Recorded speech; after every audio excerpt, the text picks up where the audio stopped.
السلام عليكم ورحمة الله وبركاته. الحمد لله رب العالمين والصلاة والسلام على رسول الأمين وآله وصحبه ومن نصره واتبع ووالاه إلى يوم الدين. رب اشرح لي صدري ويسر لي أمري واحلل عقدة من لساني يفقه قولي.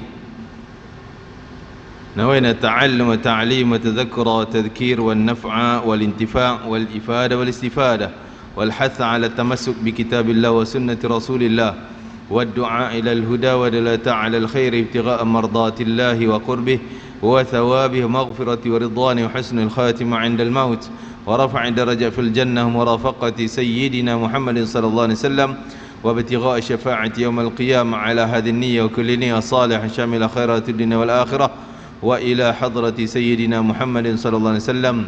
الفاتحة. أعوذ بالله من الشيطان الرجيم. بسم الله الرحمن الرحيم. الحمد لله رب العالمين الرحمن الرحيم مالك يوم الدين. إياك نعبد وإياك نستعين. اهدنا الصراط المستقيم صراط الذين أنعمت عليهم غير المغضوب عليهم ولا الضالين. آمين. Muslimin muslimat rahimakumullah. Alhamdulillah, syukur pada Allah Subhanahu wa taala. Kita di kesempatan saat yang berharga ini, pada malam yang mulia ini, kita dapat menghidupkannya dengan majlis ilmu setelah kita melaksanakan tanggungjawab dan kewajiban kita kepada Allah taala dengan sebaik-baik pelaksanaan, dengan solat berjamaah.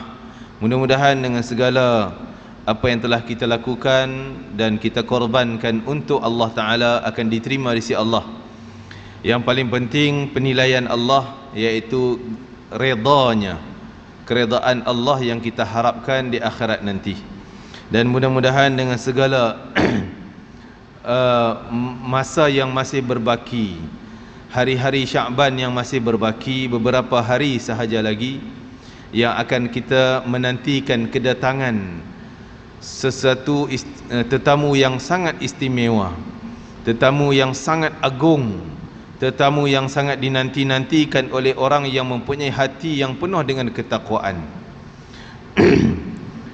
Tetamu yang membawa segala kebaikan dan keperluan kita, kejayaan dunia dan akhirat, yang tidak akan kita merasa rugi apabila kita menyambut tetamu yang mulia itu, selagi hati kita penuh dengan keimanan, selagi hati kita penuh dengan ketakwaan. Itu sebagai penilai, kayu ukur kita sama ada kita mempunyai iman yang sempurna ataupun iman yang sekadar luarannya sahaja. Muslimin rahimakumullah.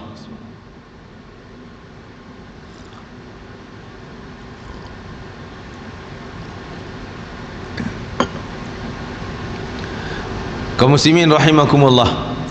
Tuan-tuan, apabila kedatangan Ramadan ini, kita lihat bagaimana reaksi dan respon daripada hati yang dalam, lubuk hati yang dalam, yang terkandung di dalamnya iman atau kosong daripada iman. Apabila iman itu kosong, maka yang akan mengisi hati kita yang mendalam tadi adalah kemunafikan, ataupun lebih teruk daripada itu, kekufuran. Na'udzubillah min dzalik.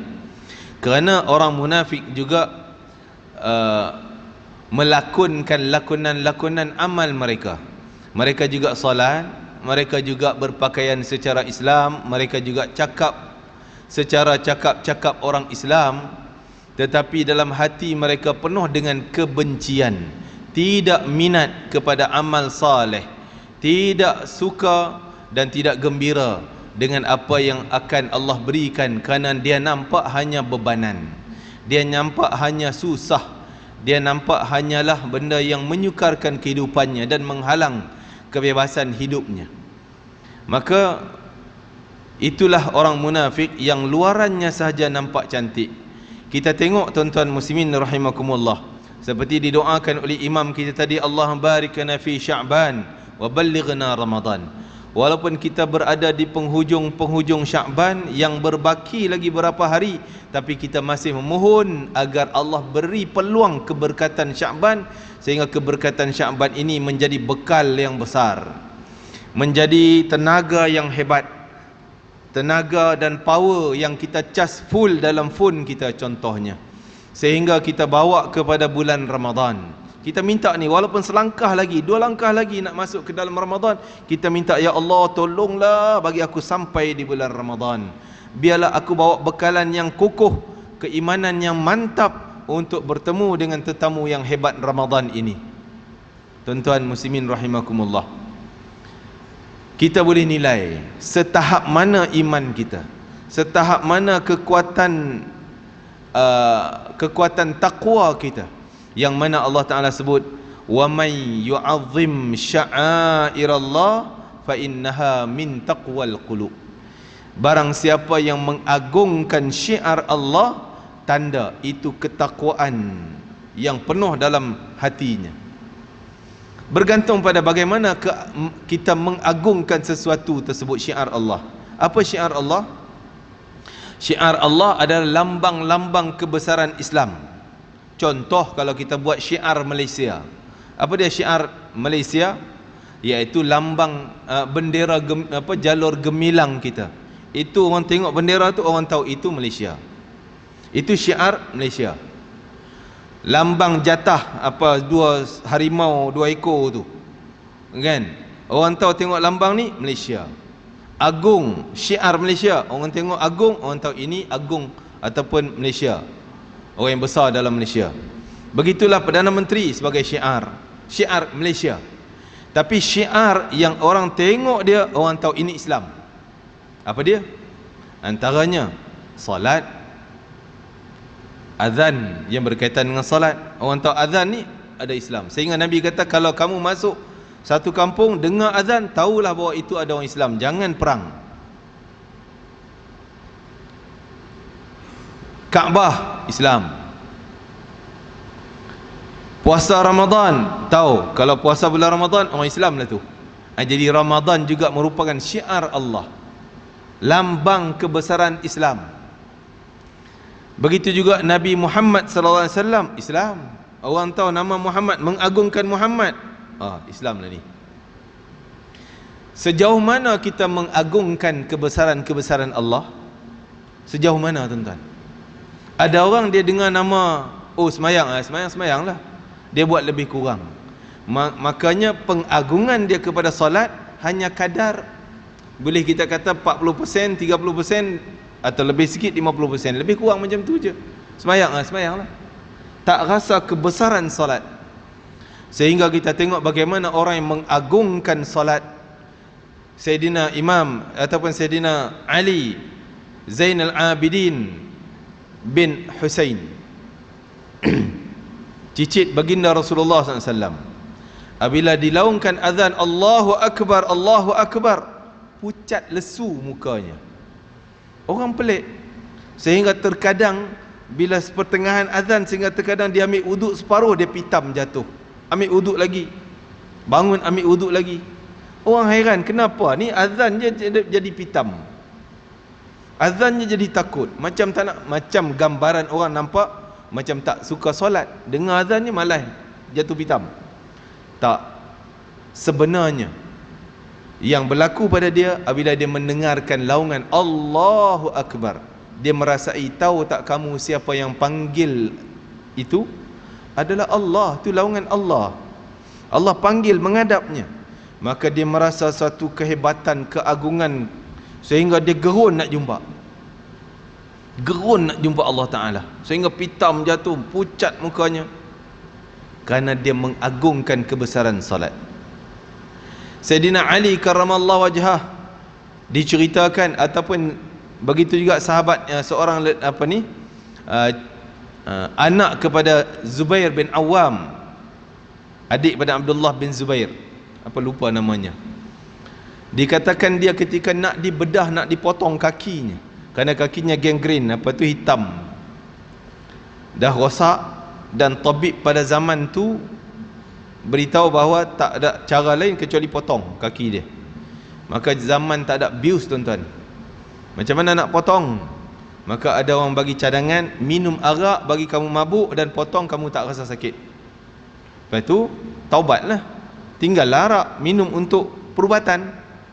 Maka dia kata, wallahi aku takkan cari perubatan melalui sumber yang haram. Tak sanggup dia nak minum arak. Biar kamu nak potong, potonglah. Biar aku sembahyang 2 rakaat, tengah sembahyang kamu potong. Bagaimana pengagungan mereka terhadap solat, sehingga ketika solat seolah alfa, dah hilang segala-gala yang lain. Leka tak ingat dah sakit kaki pun tak ingat. Maka ketika dia sujud, kakinya dilunjurkan, dipotong kakinya. Kita tengok bagaimana mereka mengagungkan kebesaran solat. Begitulah gambaran kalau kita berdepan dengan Ramadan. Kita juga boleh tahu tanda kadar mana penerimaan kita, respon kita, reaksi kita ketika berdepan dengan Ramadan. Apa yang ada pada Ramadan, tuan-tuan? Sebenarnya kita tak kenal dengan Ramadan, sebab tu kita tak mengagungkan Ramadan. Itu syiar Allah Ta'ala yang besar.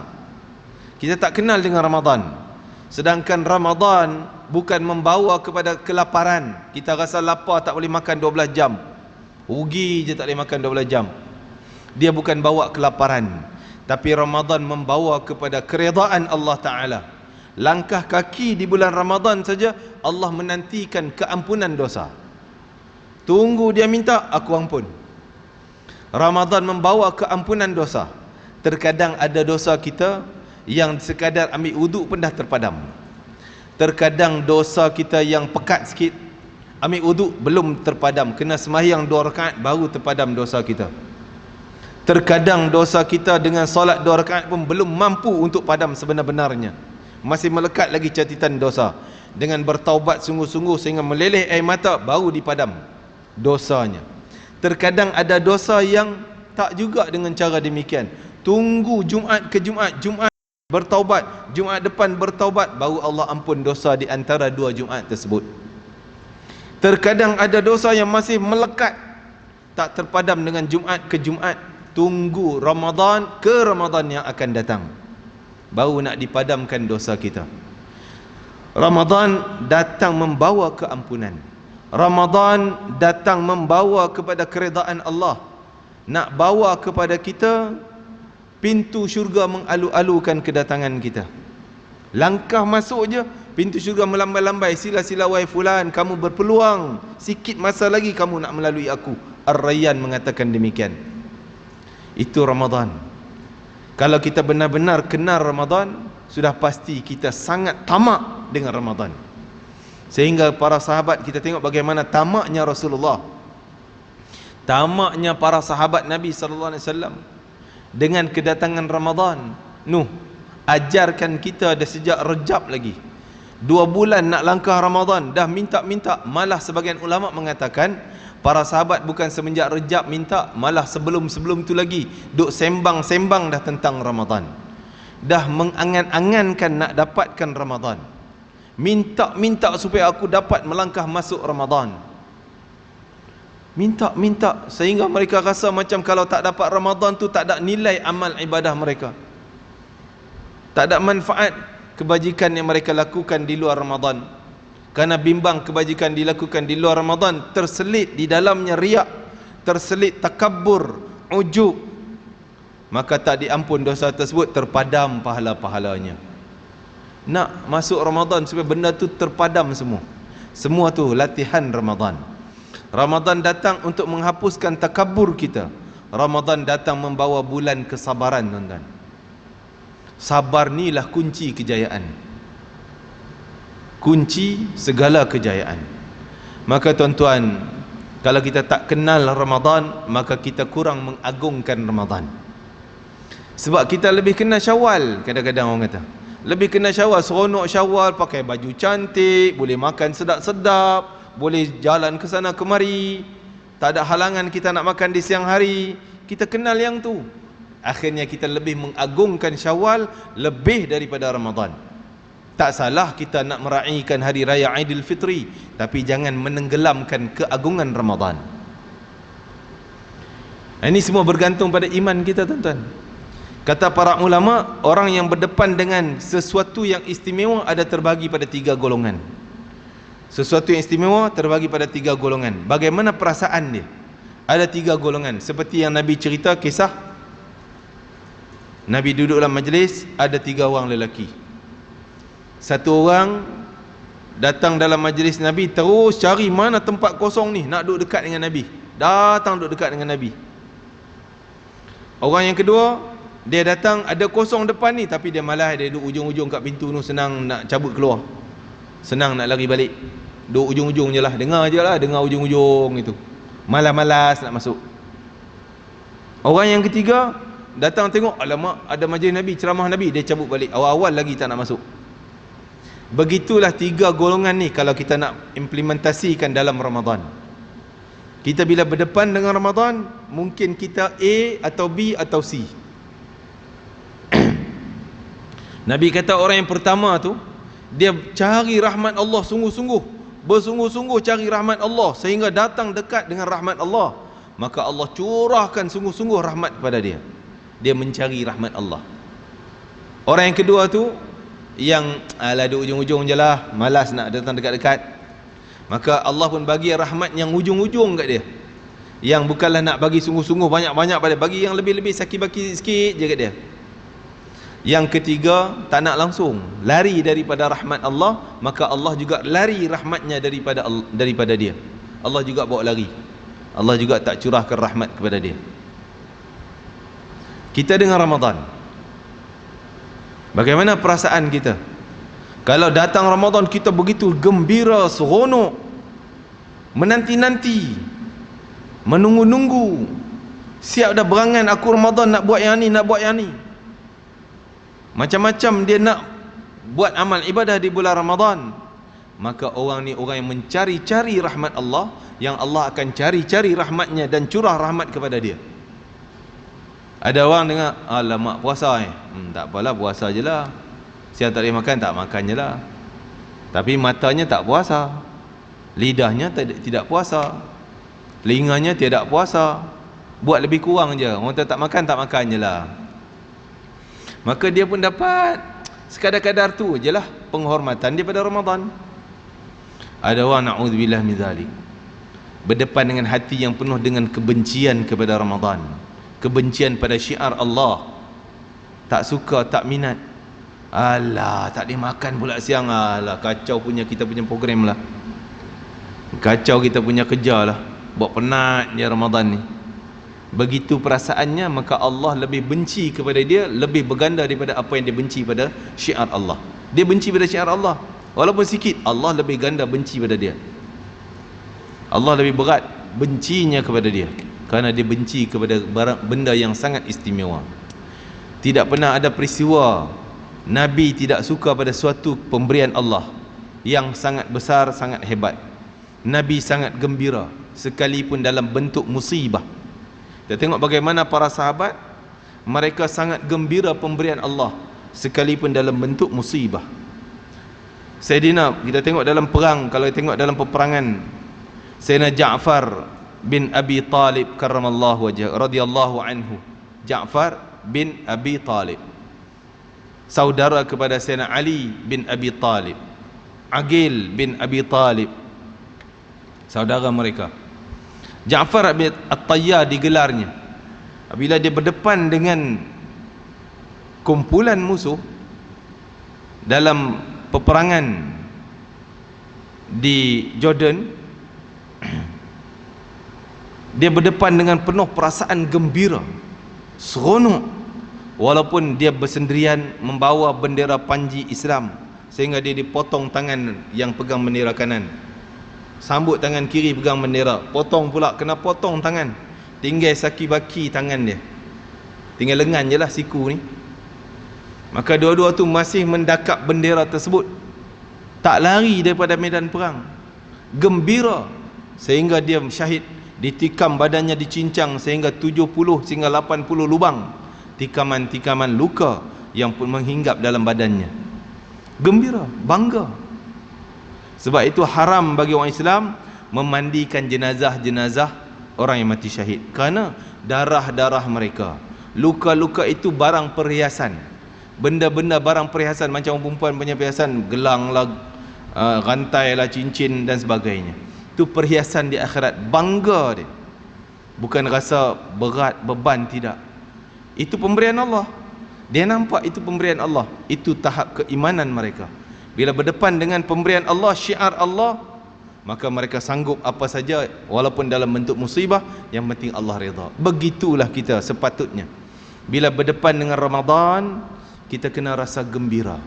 Macam mana gambaran rasa gembira? Bukan perlu hurray, seronok, ya, tak, bukanlah gembira macam tu. Gembira hati kita dengan penuh rasa bahawa ini peluang Allah nak beri pada kita. Ingatlah tuan-tuan, bahawa orang yang diberi orang yang diberi peluang amal ibadah, sudah pasti Allah sayang pada dia. Cuma kita aja bijak mengguna peluang tu untuk dapat kasih sayang Allah, redha Allah, ataupun tak bijak menggunakan peluang. Ada orang bila ada peluang, dia buat sambil lewa. Seperti contoh kalau orang meniaga lah tuan-tuan, orang meniaga. Contoh kita dah bagi macam-macam dah. Engkau nak meniaga, ada lori, tak ada lori, aku bagi lori. Nah, tak ada modal, aku bagi modal. Tak ada bahan, aku bagi bahan. Tak ada promosi, aku promosikan. Buat elan sana sini sana ni. Kau duduk tunggu meniaga je. Kalau orang yang bijak, sudah pasti dia ambil peluang ini, peluang perniagaan yang besar. Dia bersungguh-sungguh, peluang orang bagi dah ni, takkan nak sambil lewa. Buat sampai mungkin dia boleh beli 1 lori lagi, 3 lori lagi, 4 lori dan sebagainya. Makin berkembang, seronok dia, gembira peluang perniagaan. Tapi ada orang yang sambil lewa, dah bagi peluang macam tu, okeylah, buat lebih kurang lah. Ada orang bagi free kan, orang bagi free, guna lebih kurang. Untung kau rugi tak kisah sangat, bukan modal kita punya. Ada orang tolak. Bagaimana perasaan kalau kita beri barang pada orang tu tolak? Dia kata aku tak nak berniaga, hidup dia miskin susah, kita bantu macam tu, dia tak nak, dia buang gitu-gitu je. Maka sudah pasti perasaan kita remuk, marah, benci pada orang ni. Gambaran yang nak digambarkan, kalau peluang yang Allah berikan kepada kita Ramadan yang begitu hebat ni tuan-tuan, nak bersihkan dosa, sehingga siapa lalu Ramadan ni pasti bersih dosa. Kalau lalu Ramadan masih melekat dosa, itu orang yang celaka, kata Nabi SAW. Kalau begitu pun dia masih lagi menambah-nambah dosa dia, tak gembira dengan peluang yang Allah beri, maka ni mendatangkan murka Allah. Allah benci pada orang macam ni. Aku bagi peluang dah kat dia, bagi peluang dia, dia tidur pun aku nak bagi pahala zikir. Dia puasa siang hari, tunggu makan je aku nak ampun dosa dia. Lapar je, dia lapar je aku nak ampun dosa dia, pun tak mau ambil peluang. Maka orang ni mengundang kemurkaan Allah, wal'iyadzubillah. Tuan-tuan, biarlah Ramadan yang Nabi sebut, qad adhallakum syahrun azimun mubarakun, bulan yang sangat agung, bulan yang sangat penuh dengan barakah. Mana tidak berkatnya tuan-tuan? Maksud berkat, tertambah banyak, semakin berkembang kebaikan. Dengan modal kita tetap 24 jam, satu hari 24 jam kan, sebulan tu 30 hari ataupun 29 hari kita puasa, sama aja semua. Tapi untung orang tak sama, keuntungan tak sama. Ada orang untungnya berganda-ganda, ada orang untungnya lebih kurang je. Maka biarlah kita gunakan keberkatan di bulan Ramadan, iaitu di siang hari penuh dengan puasa. Puasa bukan sekadar tahan makan minum, tak batalkan itu sahaja. Itu Imam Ghazali menyebut, puasa orang ni ada 3 golongan. Ada yang puasa sekadar tahan daripada batal puasa aja, tak makan tak minum, itu je lah. Tak batal puasa, tak bersama, tak bersama suami isteri, jaga yang tu je. Tapi matanya tak puasa, telinganya tak puasa, masih dengar perkara yang haram, mata melihat benda yang haram, aurat dan sebagainya. Mulut masih terkeluar perkataan-perkataan yang dosa dan haram. Bukan nak menambah-nambah dosa, bukan nak menambah pahala, nak padam dosanya, tapi menambah dosa pula, wal'iyadzubillah. Golongan yang kedua, yang puasa memang yang pertama tadi juga, jaga tak bagi batal puasanya, matanya juga tahan daripada perkara yang membatalkan pahala puasa. Telinga daripada pahala puasa, batal pahala puasa. Begitu lidah dan sebagainya. Kata Nabi SAW, khamsun yuftirna as-sa'im. 5 perkara yang membatalkan pahala orang berpuasa. Bukan batal puasanya, dia tak perlu qada, tapi pahalanya kosong. Dia tak makan, tak minum, tapi pahalanya kosong. Batal pahala. 5 perkara yang batalkan pahala puasanya. Tuan-tuan, tolonglah jaga benda ni. Selain daripada jaga tak makan, tak minum kita tak batal, jaga benda ni lebih utama. Sangat penting. Yang pertama, al-ghibah, mengumpat. Tolonglah puasa mulut kita daripada mengumpat. Jaga mulut kita daripada ngeluar perkataan mengumpat. Apa mengumpat? Kita cakap hal orang. Walaupun betul. Mat, kau tahu tak member kita tu gini. Ingat kita tak tahu dia buat benda kau. Walaupun betul dia buat, stop mulut kita. Bukan masanya untuk kita sembang hal orang lain, takut membatalkan pahala puasa kita. Banyak orang kata mengumpat ni, aku bukan mengumpat ni, aku cakap depan-depan, ataupun aku bukan mengumpat ni, aku cakap benda yang betul. Dia ingat cakap benda yang betul tu tak mengumpat. Ni cerita orang lain, menyebut hal orang lain tanpa pengetahuan dia, di belakang dia, yang orang tu tak suka. Itulah mengumpat. Walaupun benda tu betul.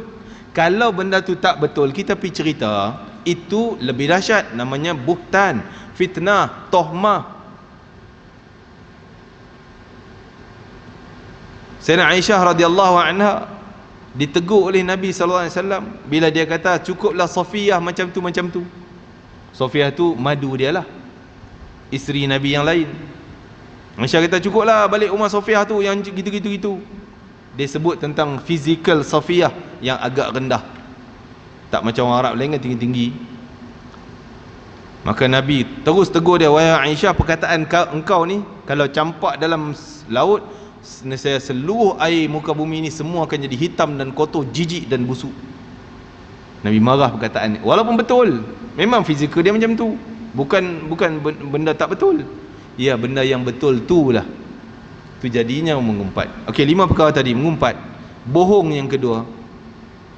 Cakap bohong kita tahu, tak payah nak urai panjang-panjang kan. Nipu, bohong, macam-macam lah.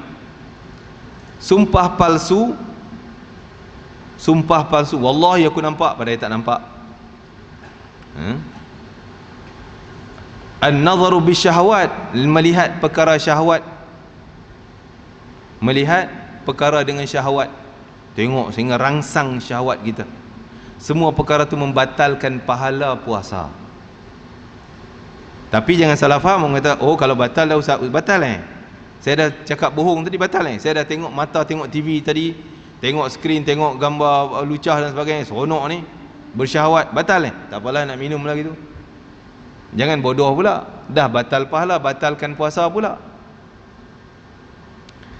Batal pahala puasa, ya batal, tapi kalau kita bertaubat sungguh-sungguh, astaghfirullahalazim, ya Allah, silap tadi mata lihat, silap tadi mulut cakap benda yang bukan-bukan, tadi begitu benda yang membatalkan pahala, astaghfirullahalazim, ya Allah, ampunlah dosaku, Allah kembalikan balik pahalanya. Dah kita istighfar sungguh-sungguh, jangan main-main, sungguh-sungguh. Tolong jaga daripada 5 perkara ini, perkara yang batalkan pahala puasa. Kerana di dalamnya Ramadan itu nak melatih kita supaya jadi orang yang berakhlak murni, akhlaknya Rasulullah SAW. Dalam hadis Nabi sebut, tidak ada perkara yang lebih mudah memberatkan timbangan pahala kita. Tidak ada perkara yang paling berat, yang mudah beratkan timbangan pahala kita, sehingga terpadam pahala dosa kita, terpadam dosa kita, melebihi daripada akhlak yang mulia. Akhlak yang mulia, akhlak yang mulia.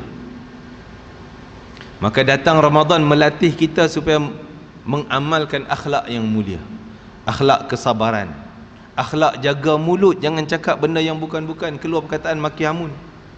perkataan yang kotor. Tadi 5 perkara tadi, ghibah, mengumpat, perkataan kotor. Satu lagi lupa saya nak sebut tadi kan, perkataan yang kotor. Bohong, sumpah palsu, melihat perkara yang syahwat. 5 perkara. Jaga ni, datang Ramadan nak bendung kita, jangan. Allah tambat syaitan ni. Tambat syaitan. Kadang-kadang orang mempermain pula, tambat syaitan macam mana tambat? Orang curi-curi juga, rompak-rompak juga, yang rogo-rogo zina-zina juga. Semua dosa berlaku juga Ramadan. Curi ya, apa syaitan tambat apa? Nak azan Ustaz? Tuan terus. Azan. Hada sayyidina Muhammad. Wa syarafa wa ta'ala innaka la tukhliful mi'ad rabbi rabbi. Tertambatnya syaitan memang benda dalam hadis yang sahih. Malam pertama aja Allah telah tambatkan syaitan, sehingga itu usaha ataupun itu keistimewaan yang Allah berikan kepada kita untuk beri peluang kepada kita ni sungguh-sungguh buat amal soleh. Jangan syaitan yang kacau, biar syaitan yang ganjau, biar dia orang ni hamba aku melakukan ibadah yang sebenar-benarnya, bersungguh-sungguh dalam amal ibadah. Ini peluang yang Allah nak beri. Tapi masih ada orang yang tak ambil peluang yang kita sebut tadi ni, tak ambil peluang ini sebagai satu keistimewaan untuk dia. Tuan-tuan muslimin rahimakumullah, kita tengok hadis khutbah Nabi. Khutbah Nabi tentang Ramadan pada setiap akhir Sya'ban. Ini sunnah yang tuan-tuan telah laksanakan, kumpulkan orang cerita tentang Ramadan.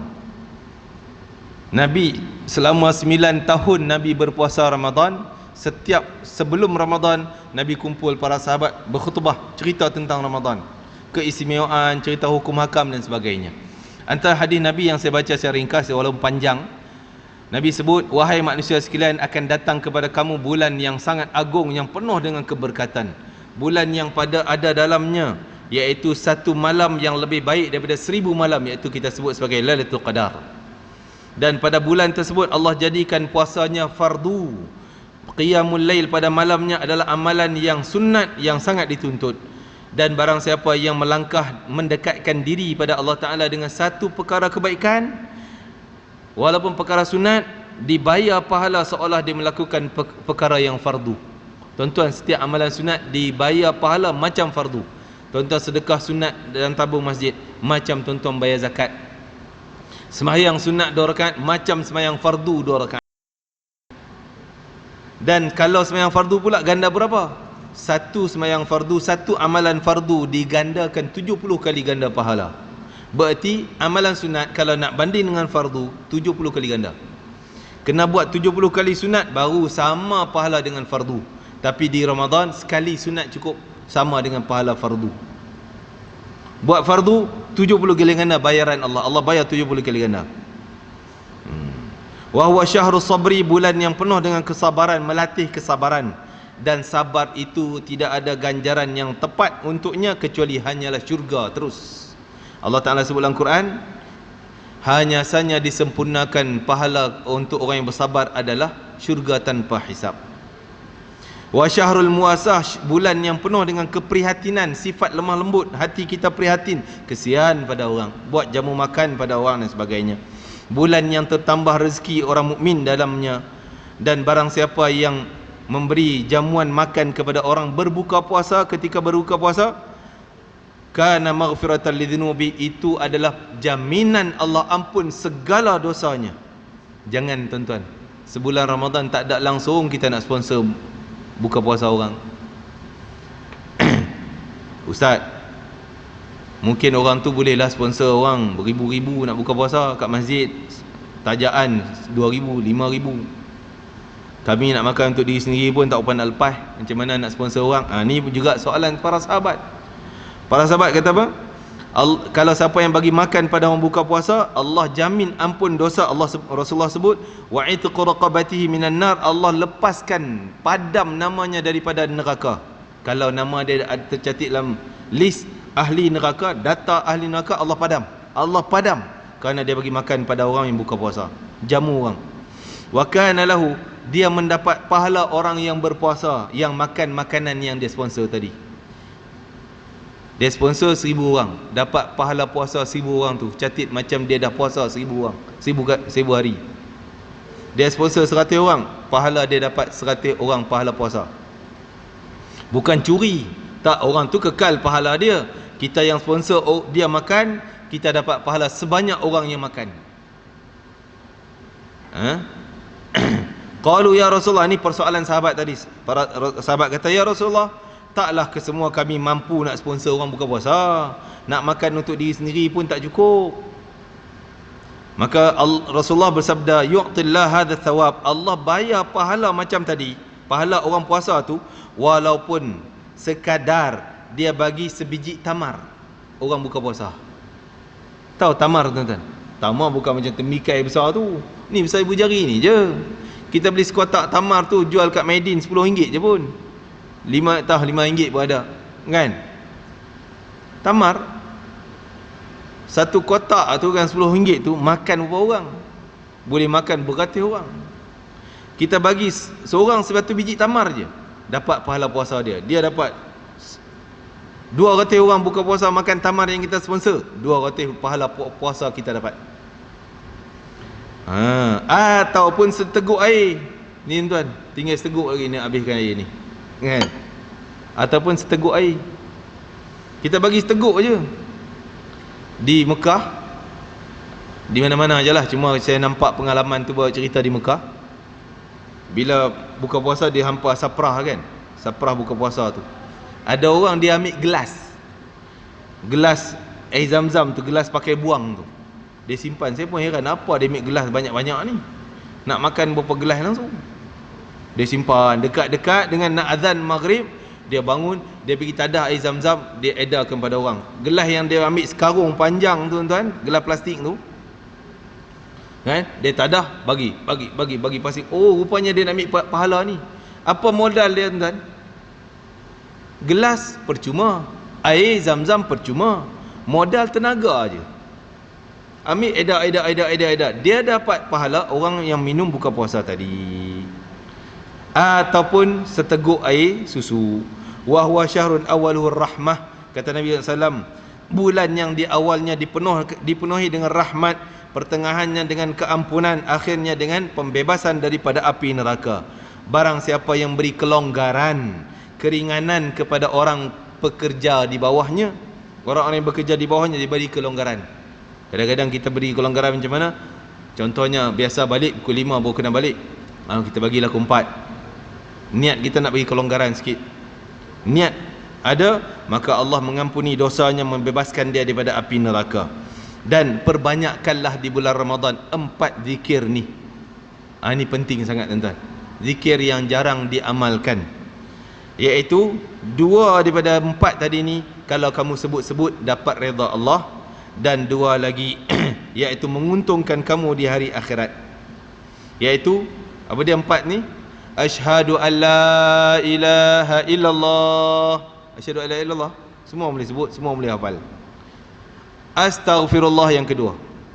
Asyhadu an la ilaha illallah, astaghfirullah. Astaghfirullah semua orang ingat. Itu dah 2 tu. Asyhadu an la ilaha illallah, astaghfirullah.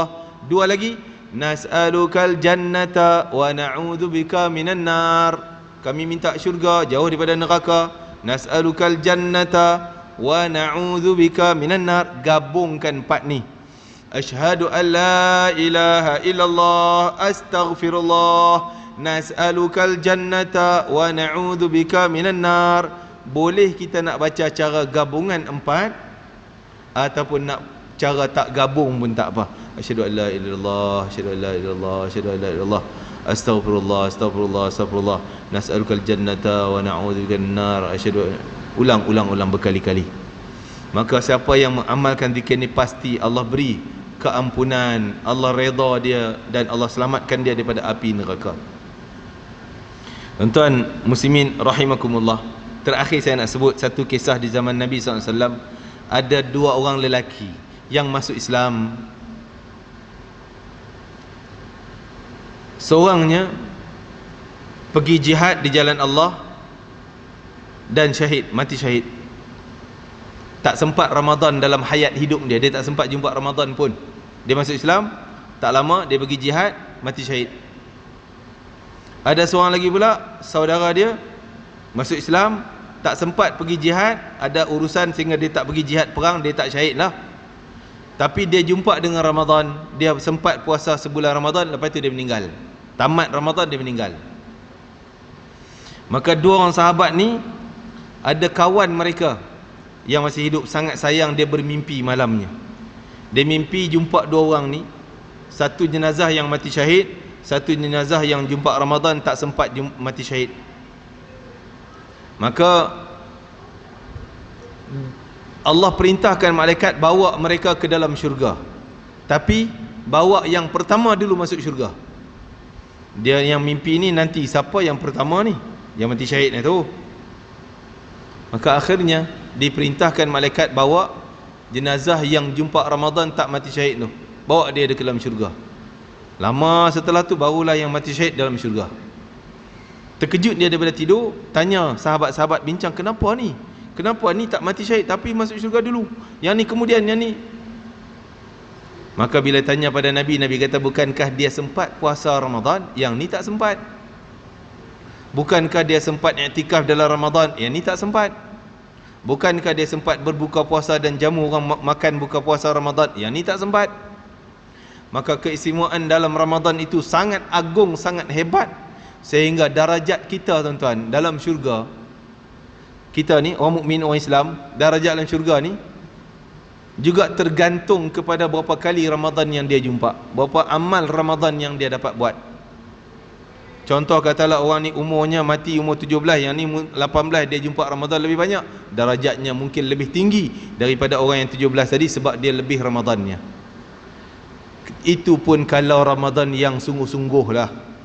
Kalau Ramadan yang main-main tak terpakai juga tuan-tuan. Ramadan yang sekadar tahan, tak makan, tak minum, matanya liar, telinganya liar, telinganya dengar semua perkara, mulutnya cakap maki hamun lebih kurang je, tangannya mesih benda-benda yang maki hamun, benda yang kotor, benda yang jijik. Na'udzubillah, itu tak ada manfaat Ramadan bagi dia. Dan Nabi sebut 3 hadis yang popular yang selalu kita dengar. Nabi naik mimbar yang pertama, Nabi sebut amin. Mimbar yang kedua amin. Mimbar ketiga amin. Kan tangga mimbar Nabi zaman tu rendah je, 3 tangga je. Jadi sahabat tanya, ya Rasulullah, apa amin, amin, amin yang pertama, kedua, ketiga tadi? Tapi tak dengar apa doa pun. Maka Nabi kata, oh tadi ketika aku di bawah mimbar, datang Jibril, doakan kepada aku, celakalah, jauhlah daripada rahmat Allah orang yang apabila ada ibunya masih hidup tapi tak menyebabkan dia masuk syurga. Mak dia tua dah masih hidup tapi dia masuk neraka juga. Ni memang orang celaka ni, orang yang binasa. Sebab sepatutnya dengan ada maknya masih hidup, itu peluang besar ekspres dia masuk syurga, jalan ekspres masuk syurga, dengan khidmat, taat, sayang, cinta, khidmat pada mak dia, ekspres masuk syurga. Kalau itu pun tak peluang masuk syurga, memang dia ni orang yang dicelakakan oleh Allah Ta'ala. Amin, aku kata. Nabi kata amin. Yang kedua, bila didatangkan doa pada aku, ya Allah, Jibril doakan, ya Allah, binasakanlah, celakalah, jauhlah daripada rahmat orang yang bila dengar nama Nabi Muhammad masih kunci mulut, tak mau bersalawat. Muhammad, ini orang yang celaka ni. Bukan berat pun nak sebut sallallahu alaihi wasallam, salawat Nabi. Dengar Nabi Muhammad sallallahu alaihi wasallam, Rasulullah sallallahu alaihi wasallam, Nabi Allah sallallahu alaihi wasallam. Jangan kunci mulut rapat tuan-tuan. Orang yang celaka jauh daripada rahmat Allah, dengar nama Nabi Muhammad sallallahu alaihi wasallam masih tak mau bersalawat. Amin, kata Nabi. Yang ketiga, Jibril doakan semoga dijauhkan daripada rahmat Allah, celakalah orang yang apabila masuk Ramadan sehingga habis Ramadan dosa masih melekat. Dosa masih melekat. Dosa awal Ramadan tambah lagi dosa dia, bukan makin berkurangan. Sepatutnya masuk mesin basuh, keluar baju bersih. Ni masuk mesin basuh dengan sabun segalanya cantik, keluar melekat lagi kotor. Memang celakalah daripada rahmat Allah Ta'ala. Na'udzubillah min zalik. Maka tuan-tuan, kita berazam. Saya nak pesan lagi yang terakhir, iaitu malam pertama Ramadan yang kita nak jumpa. Dijangka kita puasa bila tuan? Hari Ahad kan? 1 Ramadan. Maksudnya Sabtu malam. Malam pertama Ramadan selepas maghrib, keadaan macam ketika ni tuan-tuan, sebelum kita sembahyang Isyak dan juga tarawih malam pertama Ramadan. Sebelum tu tuan-tuan, maghrib sampai Isyak, tolonglah duduk iktikaf di rumah, iktikaf di masjid, ataupun duduk kalau di rumah pun di rumah lah atas jadah. Mungkin perempuan di atas jadah di rumah. Azam, ya Allah, aku berazam di bulan Ramadan ini untuk buat benda yang azam yang bermanfaat.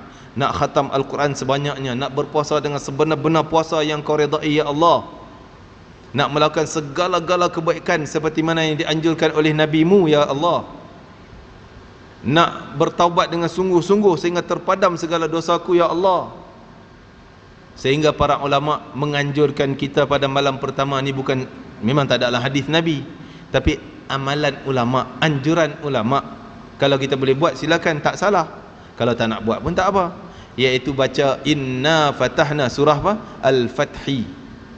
Kerana surah ni seolah surah pembukaan kejayaan, permulaan kejayaan. Sehingga Nabi itu pembukaan apa dia? Pembukaan kota Mekah. Surah Al-Fathi. Kita bertawassul dengan ayat Al-Quran surah Al-Fathi, surah kejayaan, membuka kejayaan. Biarlah di malam Ramadan yang pertama ni kita terbuka pintu kejayaan, pintu keampunan, pintu rahmat Allah, peluang yang besar Allah beri pada kita. Sungguh-sungguh tuan-tuan, tolonglah anggap macam Ramadan ni memang Ramadan last dalam hidup kita, Ramadan yang terakhir dalam hayat kita. Mungkin kita tak jumpa lagi dah Ramadan pada tahun akan datang. Jangan sia-siakan peluang tuan-tuan. Ni sehari dua sebelum jumpa Ramadan ni, minta doa, ya Allah, bagilah aku dapat langkah Ramadan, dapat langkah masuk Ramadan, dapat masuk Ramadan, balighna Ramadan. Minta sungguh-sungguh. Jangan kata alah 2 hari mesti aku dapat masuk. Belum tentu tuan-tuan. Tak sejam lagi Allah tamatkan hayat kita, boleh jadi. Minta sungguh-sungguh untuk kita bertemu dengan Ramadan. Jangan kita sia-siakan peluang yang Allah berikan. Jangan kita jadi macam 3 golongan yang kita sebut tadi. Orang yang lari daripada rahmat Allah, Allah juga tarik balik rahmat, tak bagi pada dia sebab dia lari. Biar kita orang yang pertama tadi, bila ada je peluang, kita nak kaut sebanyak-banyaknya, nak cari seuntung-untungnya, sebesar-besar rahmat Allah Ta'ala yang kita nak cari untuk keuntungan kita buat kali terakhir dalam hayat kita. Mungkin ini kali terakhir. Mudah-mudahan Allah Ta'ala terima amalan kita, dan mudah-mudahan ya Allah, Allah sampaikan hayat kita di awal Ramadan, pertengahan sehinggalah akhir Ramadan. Amin ya rabbal alamin. Lebih-lebih lagi kita sangat mengharapkan untuk bertemu dengan malam Lailatul Qadar. Rabbana taqabbal minna innaka antas samiul alim wa tub alaina innaka antat tawwabur rahim. واختم لنا بالحسنى وأنت راض عنا في خير ولطف وعافية برحمتك يا أرحم الراحمين. Ya Allah, Tuhan kami sangat mengagungkan syiarmu ya Allah, mengagungkan bulan puasa Ramadan ya Allah. Ya Allah Tuhan kami, sampailah kami melangkah di bulan Ramadan ya Allah. Berkatilah kami, amalan kami di bulan Rajab yang telah kami lalui, Sya'ban, dan sehingga membawa kepada rahmat dan janjimu yang besar di bulan Ramadan ya Allah. Masukkanlah kami di bulan Ramadan, di awal Ramadan, pertengahan Ramadan, sehinggalah ke akhir Ramadan ya Allah. Ya Allah, berilah peluang kepada kami untuk beribadah dengan selengkap-lengkapnya daripada awal Ramadan hingga akhirnya, lebih khusus pada malam Lailatul Qadar ya Arhamar Rahimin.